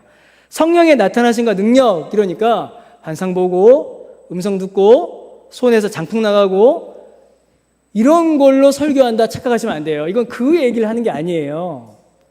성령의 나타나심과 능력은 성령께서 일하시는 방식을 우리에게 이야기하는 건데, 여러분, 성령께서 우리 가운데 어떻게 일하십니까? 성령께서 어떻게 일하세요? 성경을 기록하게 하신 성령께서 그 기록하신 성경으로, 그 말씀으로 우리에게 일하세요. 성령은 그 말씀을 선포하게 하시고 그 말씀을 깨닫게 하시며 그 말씀을 통하여 복음을 믿어 구원을 얻게 하십니다. 그리고 구원 얻은 성도가 그 말씀을 먹어 거룩하고 경건한 삶, 능력 있는 삶을 살도록 성도를 키우세요. 이게 성령의 나타나심과 능력이에요. 엉뚱한 데 가서 거기에 머리 들이밀지 말라는 겁니다. 여러분, 하나님의 말씀 없이 성령께서 일하십니까? 이 말 딱 하는 순간 이제 어떤 분들은 왜 성령님을 말씀에 가두냐, 왜 성령님을 성경에 가두냐, 이런 말도 안 되는 소리를 하시는 분들이 계세요. 정말 무식한 소리입니다. 여러분들은 그런 생각하시면 안 돼요. 여러분, 하나님의 말씀 없이 성령께서 일하지 않으십니다. 이 말은 성령의 역사를 성경에 가두는 게 아니에요. 그게 아니라 우리가 이해하고 납득할 만하고 그래서 따라갈 수 있는 수준, 순종할 수 있는 수준으로 성령께서 자신을 낮추어 우리에게 말씀하시는 겁니다. 알아들으셨어요? 성경은 성령의 역사를 성경 안에 가두는 것이 아니라 이 성경 울타리를 넘어가 버리면 우리가 길을 잃어버려요. 성경 울타리 밖에는 우리의 영혼을 잡아삼키려는 사단, 악한 영들의 역사가 얼마나 많은지 모릅니다. 나는 성경 밖을 넘어가서 그건 교만이에요, 여러분. 그건 망하는 길이에요. 우리가 망하지 않게 하시려고, 우리가 섬기는 교회와 성도들을 안전하게 하시려고 우리에게 성경을 주신 것이고, 그 성경을 통하여서 성령의 역사를 경험하게 하신 겁니다. 그러므로 성령의 나타나심과 능력은 여러분 성경을 붙잡고 하셔야 돼요. 성경 안에 있습니다. 그러므로 성령의 능력으로 충만한 설교자는, 다시 말씀드리는데, 환상 보고 음성 듣고 손에서 장풍 나가는 사람이 아니에요. 아닙니다. 성령으로 충만한 설교자는 성경을 차분하게 잘 읽고 잘 설명하고 이를 정확하게 전달하여 성도들이 말씀의 사람이 되게 하는 거예요. 사도행전을 좀 똑바로 읽으세요. 사도행전에서 성령이 임하시자 어떤 일이 벌어졌습니까? 방언이 임하고 성령이 불같이 임했다, 거기서만 딱 끝나버리죠. 그 뒤를 안 읽죠. 그 뒤로 뭐예요? 사도행전에 뭐가 제일 많이 나타나요? 설교예요, 설교. 그래서 어떤 분은 사도행전을 설교행전이라고 말씀하시는 분도 계세요. 여러분, 성령이 임하시자 교회는 설교했습니다. 그리고 설교하자, 사도행전 보세요. 설교하자 성령이 임하시고 그 말씀을 통하여 역사하십니다. 여러분, 이 사실을 우리가 놓쳐서는 안 됩니다. 자, 그리고 충실하게 해야 되고요. 하나님의 모든 뜻을 알도록 또 성경 본문에 충실하게 성경 전체를 설교하는 일이 필요합니다. 자, 그런 의미에서 강해 설교가 매우 유익해요. 이제 쭉쭉 좀 넘어가겠습니다. 지혜롭게 회중의 필요와 이해력에 따라서 적용하여서 설교하는 일이 좀 필요합니다. 이제 영상 자료를 써야 하는가라는 질문이 이제 우리 전도사님들 통해서 한번 저에게 있던 적이 있어요. 여러분, 우리 교회는 이단적이지 않고 세속적이지 않으며 신학적으로 문제가 없고, 이 세 가지가 일단 있어야 되고, 설교, 전달, 이해에 유용하다면 얼마든지 무엇이든지 써도 된다. 이게 우리 교회 방침입니다. 단, 한 가지 주의하는 게 있는데, 예수님에 대한 잘못된 이해, 오해를 불러일으킬 수 있는 예수님 캐릭터 같은 것은 지양이에요. 그래서 그 세대에 맞추어서 세대가 이해할 수 있도록 하는 데 초점을 맞춥니다. 설교는 여러분 말로 이해시키는 거잖아요. 근데 언어는 우리의 입으로 나오는 언어만 있는 것이 아니라 비언어적 요소들도 필요합니다. 그래서 그런 것들을 적절히 사용할 수도 있어요. 그럼에도 불구하고 영상 자료가 설교를 대체할 수는 없습니다. 그러니까 영상은 보조기구지 영상 그 자체가 설교를 끌어가게 돼서는 안 돼요. 설교가 진행되는 동안에는 회중이 설교자에게 시선을 집중해야 됩니다. 그 시선과, 그러니까 눈과 귀는 같은 방향을 향해요. 이거 아주 중요합니다. 눈과 귀는 항상 같은 방향을 향합니다. 그래서 눈이 가는 곳으로 귀가 가고 귀가 가는 곳으로 눈이 가요. 근데 영상 자료가 많게 되면 시선과 청각이 분리가 되겠죠. 그럼 설교가 산만해져요. 그래서 오히려 그럴 때는 안 쓰는 표현이 나을 때가 많습니다. 그래서 여러분 그걸 잘 이해를 하셔야 돼요. 이를 위해서 설교를 지혜롭게 회중의 필요와 이해력에 따라 적용하기 위해서 두 가지가 필요합니다. 첫 번째, 신방. 반드시 신방이 필요해요. 설교가 적실성을 갖고 설교가 회중들에게 잘 적용되기 위해서는 반드시 신방해야 됩니다. 신방을 하지 않으면 성도들의 형편, 영육간의 형편을 알 수가 없고요. 신방하지 않는 설교는 회중과 유리돼요. 회중은 내 이야기라는 생각이 들 때, 그것이 긍정적이든 부정적이든 내 이야기라는 생각이 들 때에 회중은 설교에 집중하게 돼요. 목사님 또 신학 이야기만 한다. 점점 이제 목소리가 작아지면서 안 들리면서 눈을 감게 돼요. 나랑 상관없는 이야기가 돼버리면. 그럼 상관 있는 이야기를 해야 되잖아요. 그 상관 있는 이야기는 어디서 찾냐면 신방 가야 그걸 찾을 수가 있습니다. 두 번째로 반드시 필요한 게 뭐냐면 문화에 대한 이해가 필요해요. 문화에 대한 이해가 필요하다니까는 막 설교 시간에 BTS 이야기하고 캐대언 이야기하고 그런 이야기가 아니에요. 문화는 대중문화를 말하는 것이 아니라 우리가 살아가고 있는 이 세상 전체, 세상을 구성하고 움직이는 그 환경을 이야기하는 겁니다. 그러니까 그 문화를 팀 켈러가 잘 정리해 줬죠. 그 문화에 대한 이해가 없으면 그때도 설교가 회중들과 유리돼서 딴소리를 하게 돼요. 그러한 문화 속에 살아가고 있는 성도들의 형편, 삶에 대한 고민, 그에 대한 성경적 답을 제시하는 것이 이제 필요합니다. 그런 고민이 우리에게 있어야 한다는 거죠. 쭉쭉 넘어가겠습니다. 그 다음에 열렬히 하나님과 교회를 향한 뜨거운 사랑을 가지고 우리는 설교해야 됩니다. 하나님과 교회를 향한 목사의 자세, 특히 교회를 향한 사랑하는 마음이 우리에게 필요해요. 저주 설교, 비난 설교, 자기 변호 설교 하지 말아야 합니다. 설교 시간을 자기 변명의 도구로 사용해서는 안 돼요. 처음부터 그런 짓을 하면 안 됩니다. 그런 짓을 저질렀다면 설교를 멈춰야 돼요. 그래서 설교자에게는 도덕적 자질이 필요합니다. 도덕적으로 무너지면 설교가 안 돼요. 이제 소천하신 이제 우리 고 안만수 목사님, 화평교회에 계셨던 고 안만수 목사님께서 이런 말씀을 해주신 적이 있습니다. 목사의 삶은 유리관에서 사는 삶이다라는 말씀을 해주신 적이 있어요. 여러분, 설교자는요, 그 삶 자체가 설교가 됩니다. 그대로 드러나요. 회중들이 봐요, 교인들이. 그래서 성도들을 사랑하는 마음이 우리의 삶을 지켜줍니다. 하나님을 향한 사랑이 우리의 믿음을 지킨다면 교인을 향한 사랑이 우리의 경건, 우리의 삶의 도덕성을 지켜줘요. 사람 눈이 무서워서라도 행동을 조심한다는 말이에요. 성도를 사랑하지 않으면 그 삶이 망가지기 시작합니다. 성도를 향한 사랑이 여러분의 설교를 안전하게 한다는 것 여러분 기억해 주시기 바랍니다. 쭉쭉 좀 넘어가겠습니다. 넘어가서 제가 10분만 그 원고에 대한 내용을 하고 좀 질문을 좀 받도록 하겠습니다.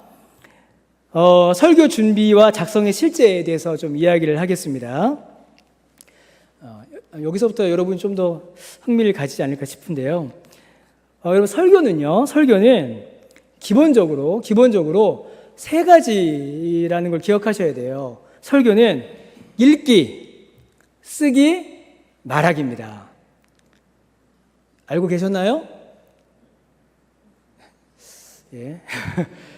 뭐 다 아는 이야기를 하나 싶죠? 그런데 모르는 분들이 많더라고요. 설교는 기본적으로 읽기, 쓰기, 말하기입니다. 성경과 신학, 그 외의 책들을 읽고 깨닫고 느끼고 배운 걸 쓰고 쓴 것을 다양한 회중에게 말하는 거예요. 이 세 가지가 아주 기본적인 건데 이걸 놓치면 설교 원고 작성이나 실제로 설교하는 행위가 길을 잃어버리기가 쉽습니다. 자, 읽기. 설교의 내용과 질을 결정하죠. 읽기가. 무엇을 얼마나 읽느냐가 설교의 내용과 질을 결정합니다. 제가 여러 번 말씀드렸던 거예요. 성경 읽기. 목회자, 설교자에게 있어 성경 읽기는 굉장히 중요합니다. 규칙적으로 성경을 읽으셔야 돼요. 평소에 읽는 성경이 그 사람의 성경 실력이고요. 평소에 읽는 성경과 성경 실력이 언제든지 설교할 수 있는 준비를 만들어줍니다. 그게 준비가 돼요. 그렇게 읽은 본문이 다음 설교의 본문이 돼요. 그러니까 평소에 성경을 읽지 않으면 다음 설교를 뭐 할까? 그 고민하는 데 시간을 다 써버립니다. 그러니까 평소에 계속 성경을 읽어 나가셔야 돼요. 저는 그래서 딱 출근하면 제가 이제 설교 준비하는 책상이 있고 책 읽기만 하는 책상이 따로 있어요. 거기 앉아서 일단 성경을 읽습니다. 그러면 신약 한 장, 구약 한 장 읽어요. 적게 읽네? 쉽죠? 자, 그러면 저는 개인이 그렇게 읽어요. 그 다음에 뭐가 있냐면 교회가 함께 있는 성경이 있습니다. 전 교인이 성경 통독을 해요. 그러니까 저희 교회는 제가 와서부터 지금까지 처음에 맥체인, 그 다음에 이제 리딩 지저스라고 있어요. 그걸 했고, 지금 이제 온누리교회에서 이제 배부하고 있는 PRS, 공동체 성경 읽기라고 있는데, 이제 그걸 따라서 성경 읽어요. 그럼 그게 하루에 한 3-4장 됩니다. 그럼 교회가 전체 1년에 1동 목표로 하는 통독, 그 다음에 저 개인이 있는 성경, 그렇게 읽어요. 그러니까 여러분이 개인적으로 읽고 성경을 읽어가는 그 시간이 너무나 중요합니다. 자, 그렇게 읽고, 그 다음에 뭘 읽을까요, 이제? 설교 본문을 읽겠죠. 제가 요즘에 이제 다니엘을 강의하고 있습니다. 그럼 어떻게 읽느냐? 이번 주에 설교해야 될 본문을 읽고, 그것만 읽을까요? 다니엘 1장부터 마지막까지 다시 한번 읽어요. 이 과정이 굉장히 중요합니다. 그러니까 순서는 뭐 왔다 갔다 할 수 있어요. 다니엘 전체를 다 읽고 본문만 읽을 수도 있고 본문만 다 읽을 수도 있는데 여러분들이 설교하실 때도 이건 굉장히 큰 도움이 됩니다. 성경 전체의 흐름을 머리에 두고 그러니까 뭐 이사야나 시편 할 때는 힘들겠죠. 기니까 욥기 같은 거 힘들 거예요. 하지만 웬만한 거는 그렇게 할 수 있습니다. 그래서 본문과 전체를 함께 읽어나갑니다. 그리고 이제 다양한 번역본들, 영어 성경이나 또 쉬운 번역본들 읽어나갑니다. 자, 성경을 잘 읽기 위해서는 여러분 뭐가 필요하냐면요, 신학교 때 수업을 열심히 들으셔야 됩니다. 정말 열심히 들으셔야 돼요. 제가 힘주어 여러분에게 말씀드리는데 신학교 때 여러분이 듣는 그 수업이 여러분의 성경 읽기와 성경 이해, 평생의 성경 읽기를 결정합니다. 저는 신학교 와서 성경을 어떻게 읽는지, 어떻게 이해하는지를 배웠어요. 신학교 와서 수업 시간에 막 혼나면서, 아까 말씀드렸잖아요. 뭐 혼났다고. 막 혼나면서, 교수님들한테 혼나면서 성경 읽기, 그리고 성경 이해하기를 수업 시간에 배웠습니다. 진짜 수업 열심히 들으셔야 돼요. 정말 모든 수업에 졸지 마시고 주무시지 마시고. 요즘도 많이 주무시나요? 교수님들께 여쭤보면 안 되겠죠. 예. 요즘도 많이 주무세요? 예, 저희 때는 많이 졸았습니다. 저희 때는 한 교시, 저희는 90명이었거든요. 저희 기수가. 그 인원이 한 방에 들어가 있으면 여러분 이산화탄소가요. 와, 정말 시원한 적이 없어요. 한 번도 강의실이. 수업을 진짜 열심히 들으셔야 돼요. 자, 그 다음에 교리. 아까도 말씀드렸듯이 기본적인 개혁주의 교리 서적들을 항상 옆에 두고 읽으셔야 돼요. 예스의 신앙고백서, 대요 소리문다, 하이델베르크 르문다, 기독교 강요, 이거는 뭐 기본적으로 옆에 있어야 돼요. 항상 여러분 옆에. 그 다음에 루이스 벌코프 조직신학 항상 옆에 있어야 됩니다. 교수님 교회사 셔서 제가 되게 죄송한데 저 교회사 책도 항상 제 뒤에 있습니다. 필립 샤프 책도 쭉 있고요. 예, 다 있습니다. 그 다음에 이 책들은 항상 제 옆에 있고요. 그 다음에 제가 이제 항상 가까이 두고 보는 책들이에요. 이 책들은. 제 책을 찍으려다가 좀 깨끗한 책을 찍었습니다. 개혁교회 교이학이라고, 이건 이제 세물교 플러스에서 나온 거고요. 그 다음에 그리스도인에 합당한 예배, 그 지평서원에서 나온 거고요. 그 다음에 이제 조엘 비키하고 폴 스몰리가 쓴 개혁과 조직신학 책이라는 게 있습니다. 6권짜리. 이런 책들은, 그리고 이제 이거 레이몬드 최신 조직신학이라는 책인데 이건 절판돼서 구하기가 좀 힘들어요. 그리고 이제 뉴스티 교리문답은 TGC에서 최근에 만든 요리문답이죠. 이런 책들은 항상 옆에 두고 자주 보셔야 돼요. 자주 보셔야 되고 가까이 보셔야 됩니다. 책값이 좀 돼요. 앞에 있는 책들은 좀 비쌉니다. 사기 힘들잖아요. 그럼 어떻게 될까요? PDF를 뜰까요? 그런 짓 하시면 안 돼요. 우리 전도사님이 예전에 PDF로 책을 열심히 보고 있는 거예요. 그래서 내가 야, 이 책 어디서 샀어? 그러니까 파일을 받았대요. 저를 잘못한 거죠. 저한테 그날 눈물나게 혼났습니다. 그래서 어떻게 했을까요? 제가 그 책을 줬어요. 저한테는 책을 줬습니다. 여러분, 책 여러분 교회 담임 목사님한테 사달라고 하세요. 알았죠? 네. 사달라고 하세요. 여러분 교회 저는 우리 교회 교육자들 책 사주기에도 힘들어요. 정말 저희 교육자들 가끔 저한테 목사님 서점 가죠 뭐 이래요. 저 합신 간다 이러면 되게 좋아해요. 저 합신 가서 있잖아요. 그러면은 전화 와요. 목사님 서점입니다. 그럼 막 곤란해요. 그럼 저는 결제하고. 강변교회가 이렇게 좋은 교회입니다. 예. 여러분 사달라고 하세요. 그리고 기도하세요. 그 책은 사셔야 됩니다. 그 책을 읽으셔야 돼요. 근데 주석 저 개인적으로는 주석은 최대한 많이 보려고 합니다. 최대한 많이 보려고 해요. 언제 보느냐가 중요합니다. 언제 보냐면 본문을 읽고 그 본문의 주제를 도출한 다음에 그러니까 내가 이 본문을 통해서 무슨 말을 해야겠다가 나오면 그때부터 주석을 읽어요. 그래서 그때부터 제가 가지고 있는 주석들을 있는 대로 다 끄집어내서 해당되는 내용을 쭉 다 봅니다. 그리고 이제 본문이 어떤 본문은 많이 까다롭고 어렵다. 그럴 때는 어떨 때는 그냥 주석을 먼저 볼 때도 있어요. 주석 같은 경우에 전체 한지를 사는 경우는 거의 없습니다. 있어도 잘 안 봐요. 전체는. 필요할 때마다 제가 구입해서 보는데요. 제가 이제 좀 좋아하는, 애정하는 주석이 이제 두 개인데, 하나는 이제 프리치 더 월드라고 이제 크로스웨이에서 나온 주석이에요. 이건 부흥가 개혁사에서 몇 권씩 이제 번역을 하고 있고요. 옆에 있는 책은 아직 제가 번역된 건 못 봤습니다. 이제 포커스 온 더 바이블이라고 이제 크리스천 포커스가 영국 출판사인데 여기서 나온 주석이 있어요. 저는 이 두 주석을 좀 재밌게 봅니다. 머리 아플 때 봐요. 심심할 때. 보셔야 돼요. 그래서 이 외에도 제가 주석은 좀 필요할 때마다 사놔요. 그래서 책별로 모아놓는데 그 주석도 여러분 보시면 좋겠습니다. 그리고 굉장히 제가 설교 때 유용하게 쓰는 게 있어요. 그게 뭐냐면 스터디 바이블입니다. 스터디 바이블. 제가 오늘 한번 세봤어요. 저한테 몇 권이 있는가. 스터디 바이블이 14권이 있습니다. 저에게. 번역된 것과 번역되지 않은 것까지. 근데 아마 더 있을 거예요. 눈에 보인 것만 셌으니까. 찍어 올려다가 제가 이번 주에 일이 있어갖고 못 찍었는데 이 14권 정도의 스터디 바이블이 있습니다. 근데 이 중에서 첫 2권. 조엘 비키가 쓴 The Reformation Heritage KJV Study Bible. 이거와 그 밑에 있는 NIV Spirit of the Reformation Study Bible 이 두 권은 여러분들에게 제가 강력하게 추천합니다. 여러분이 꼭 저는 보시면 좋겠어요. 위에 거, 리포메이션 헤리티지 같은 경우에는 각 장에 그 조엘 비키가 그 짧은 설교처럼 우리 박윤선 목사님 주석 성경처럼요. 그렇게 해놓은 게 있어서 아주 유용하고요. 자, NIV 스피릿 저거는 여러분 정말 추천드리는데 다음 거 한번 두 권이고 다음 거요. 저는 이제 이게 이북으로 있어요. NIV 스피릿 오브 더 리포메이션. 이게 왜 좋냐면이 각 본문이 어떠한 개혁주의 신앙 고백서와 연결되는지를 써놨어요. 그래서 이게 어디지? 시편 51편인데 시편 51편에 보려면 WCF 웨스트민스터 신앙 고백서 15장 6항을 봐라. 이런 식으로 되어 있어요. 그래서 굉장히 유용합니다.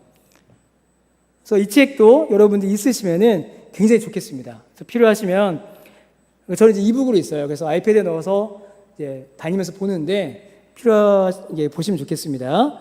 그리고 인문학, 문학, 철학, 과학, 특히 이제 읽기, 쓰기, 말하기에 관련된 책들은 좀 보시면 좋겠어요. 저는 1년에 몇 권씩 꼭 봐요.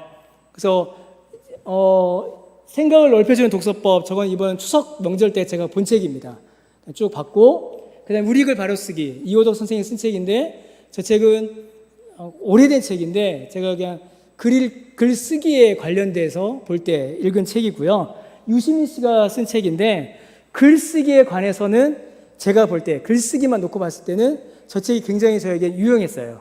그래서 이 3권을 저 일단 추천을 또 드립니다. 유시민 추천했다고 또 어디 가서 좌파 목사가 와갖고 제발 그런 소리 좀 하지 마세요. 정말 그런 소리 하지 마세요. 진짜 제가 깝깝해서 그래요. 자, 읽기, 쓰기, 말하기에 대한 책들은 여러분 꼭 보시면 좋겠습니다. 소설, 이제 문학 반드시 보시면 좋겠고요. 강해집, 설교집, 제가 추천드리는 책은 우리 김성수 목사님 책들입니다. 저에게 있는 책들을 모아놨는데 이게 다는 아니에요. 곳곳에 막 숨어 있고 막 그래서 더 있습니다.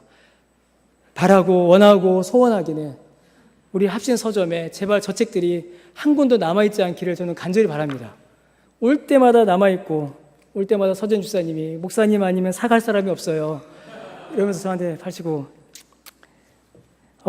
이런 책들은 평소에 읽으셔야 됩니다. 강해집들, 좋은 강해집들이 있거든요. 김성수 목사님 책들 여러분 강력하게 추천드리고요. 그리고 이제 좋은 설교들 여러분 찾아 읽으시길 바랍니다. 그리고 제가 웬만하면 안 하려고 했는데 다음 글은요, 제 책입니다. 첫 두 권은 이제 사무엘 상하하고 은혜의 정원은 최근에 나온 책인데 튤립하고 파이브 솔라, 5솔라를 제가 설교한 거예요. 그래서 본문해서 그냥 교리를 어떻게 설교해야 되는가에 대해서 조금 요만큼 도움이 될까 싶어서 제가 올려놨습니다.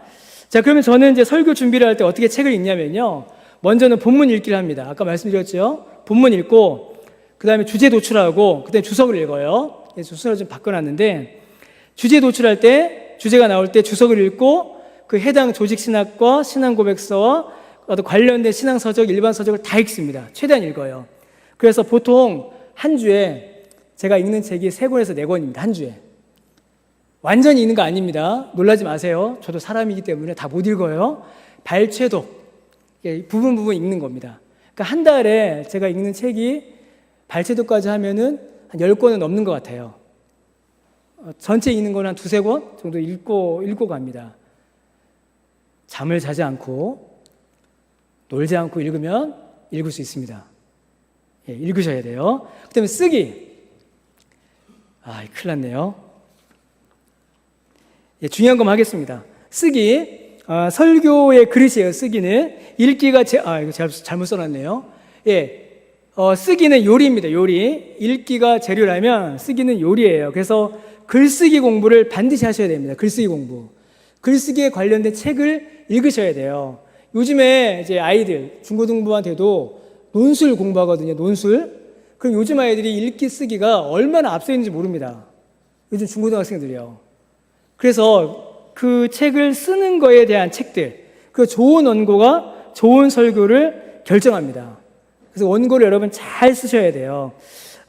특별히 전도사 때는요, 원고를 잘 쓰셔야 됩니다.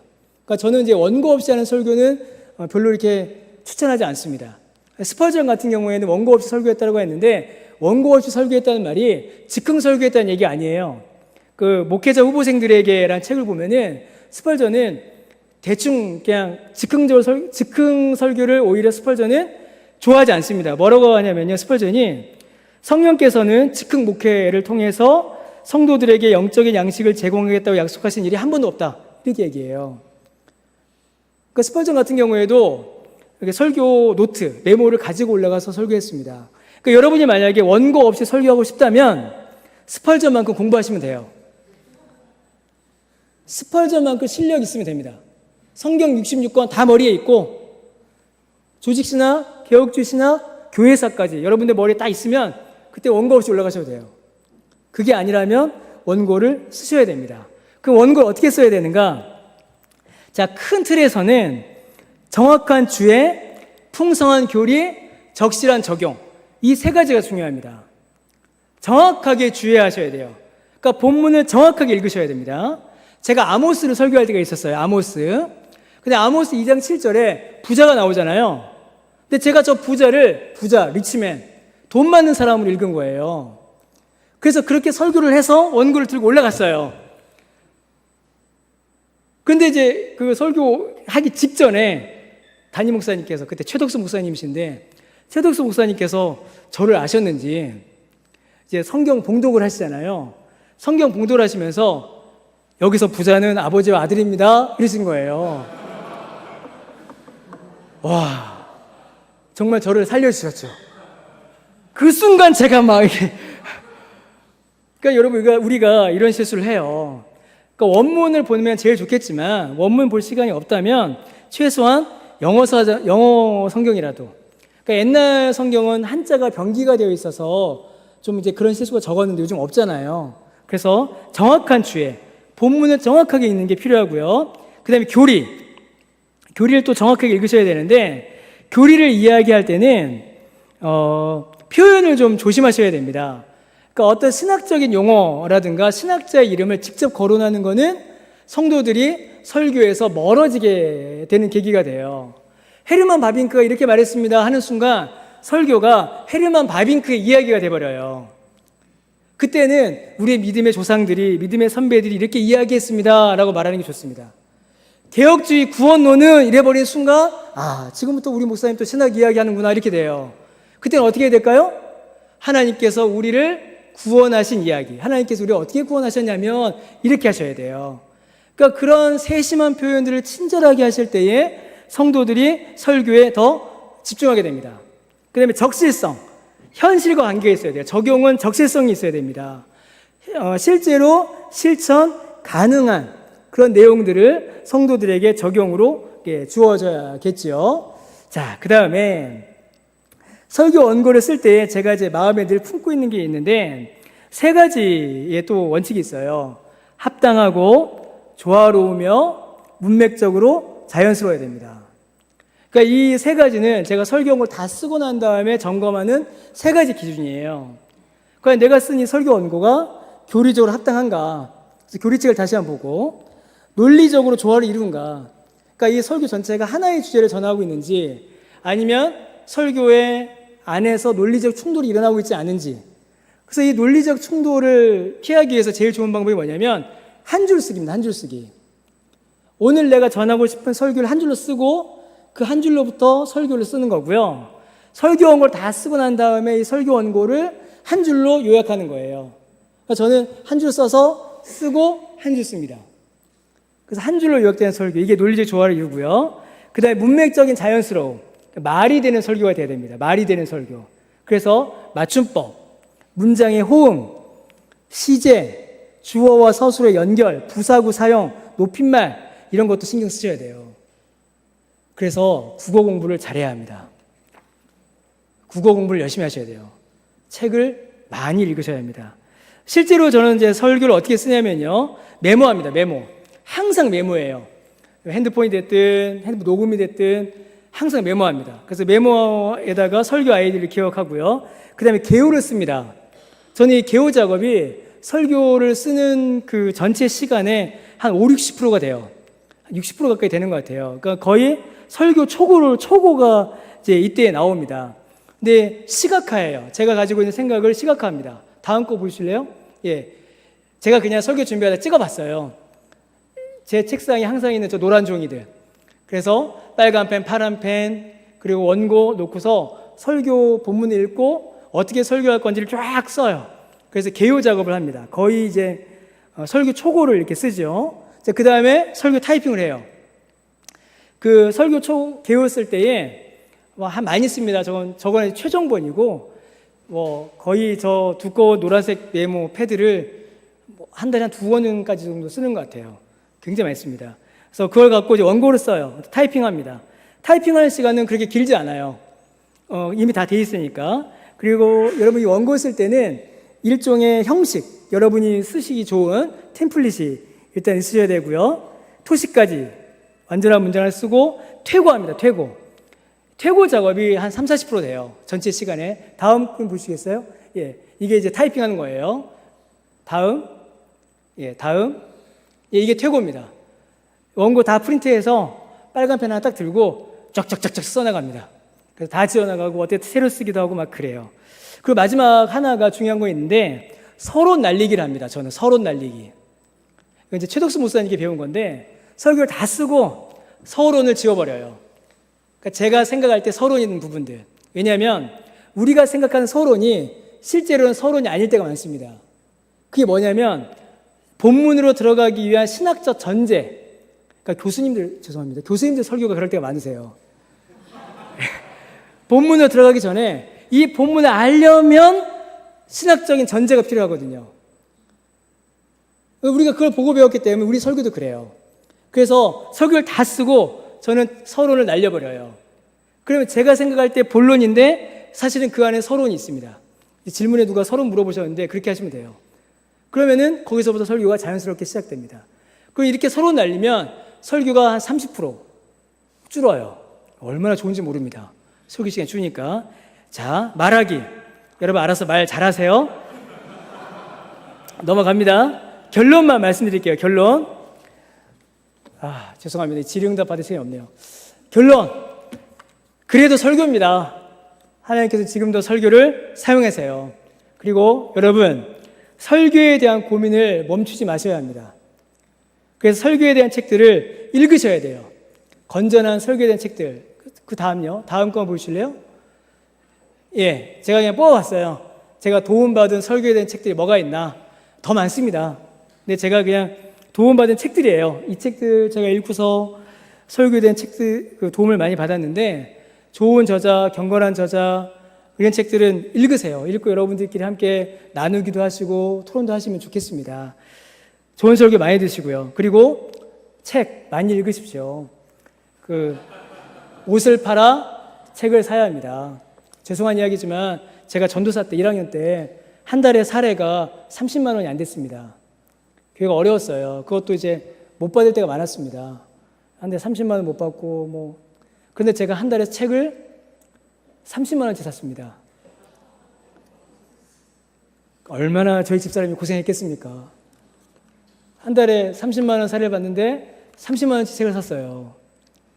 그러니까 동기들이 식권 사주면 저것도 바꾸는다고 사주고, 저도 왜 그랬는지 모르겠습니다. 근데 여러분, 책을 사세요. 그리고 읽으세요. 그리고 불법 PDF 파일, 제발 합신에서는 보지 맙시다. 제발 합신에서는 이제 시간 많이 갔는데 죄송합니다. 제가 예전에 청강하러 한번 왔었거든요. 예전에 몇 년 전에 청강하러 와서 제일 뒤에 앉아서 이제 여러분들 수업 듣는 거 봤어요. 여러분 선배들이죠. 제가 화가 나갖고 좀 그랬습니다, 마음이. 불법 PDF 파일 만들지도 주지도 받지도 마세요. 그러니까 자기 책을 자기가 만든 건 괜찮잖아요. 자기만 가지세요. 정말 책 사고 싶은데 못 사겠다. 저한테 오세요. 예. 저한테 오세요. 저 예전에 우리 교육자들만 안 사주고 예전에 막 사주기도 했어요. 저한테 오세요. 조금은 사드릴 수 있을 거예요, 아마. 자, 교리신학, 교리와 변증 놓치지 마시고요. 진짜 마지막입니다. 제 좌우명. 마지막, 아시죠? 저에게는 부모님 같은 분이 계세요. 일산 현산교회 최덕수 목사님과 나그네 김병호 목사님 두 분이 저의 신학과 목회, 저 오늘 여러분과 나눈 이야기 다 두 분한테 배운 겁니다. 김병호 목사님이 저한테 해주셨던 이야기가 제 평생의 좌우명인데, 성경과 교리를 성실하게 가르치는 교회의 신실한 교사가 되라. 같이 밥 먹으면서 이야기를 해주셨어요. 이렇게 중요한 이야기를 밥 먹으면서. 근데 저에게는 이게 좌우명입니다. 여러분들도 이 합심에서 같이 그 길을 가시면 좋겠습니다. 여기까지 하겠습니다. 제가 시간을 너무 많이 써서 질의응답 못 받는데, 질문 있으시면 저한테 메일 보내시면 제가 답 따로 드리도록 하겠습니다. 여기서 마치겠습니다. 감사합니다. 제가 잠깐 기도하고 마치겠습니다. 하나님, 우리를 말씀의 일꾼으로 부르셔서 주의 말씀을 전하는 귀한 사역을 맡기시니 참으로 감사드립니다.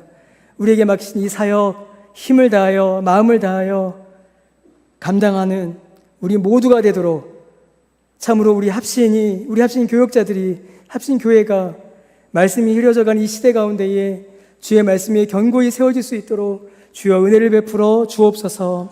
수고하고 애쓰시며 가르치시는 우리 교수님들, 또 섬기시는 교직원분들 한 분 한 분 붙잡아 주셔서 그 모든 수고가 정말 아름답게 영광스럽게 열매 맺을 수 있도록 주여 은혜를 내려 주옵소서.